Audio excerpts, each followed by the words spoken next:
الرحمن الرحیم۔ السلام علیکم زینب ٹی وی کے ناظرین، آج کے درس حدیث میں خوش آمدید۔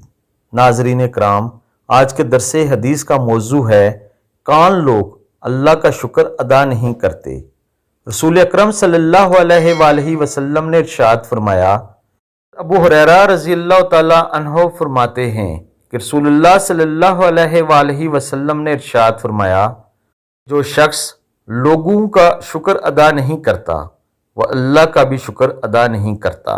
ناظرین کرام، مفہوم حدیث یہ ہے کہ جو شخص کسی ایسے بھائی کا شکریہ ادا نہیں کرتا جو اس کے ساتھ بھلائی کرتا ہے، اس کے ساتھ خوش اخلاقی کے ساتھ پیش آتا ہے یا اس کو عزت اور احترام دیتا ہے، ایسا شخص اگر لوگوں کا شکریہ ادا نہیں کرتا تو جو مالک ہے، جس نے اس کو سب کچھ دیا، جس نے اس کو پیدا کیا ہے، وہ اس کا بھی شکریہ ادا نہیں کرے گا۔ اللہ تعالیٰ سے دعا ہے اللہ تعالیٰ ہم سب کو اپنے شکر گزار بندے بنا دے۔ آمین ثم آمین۔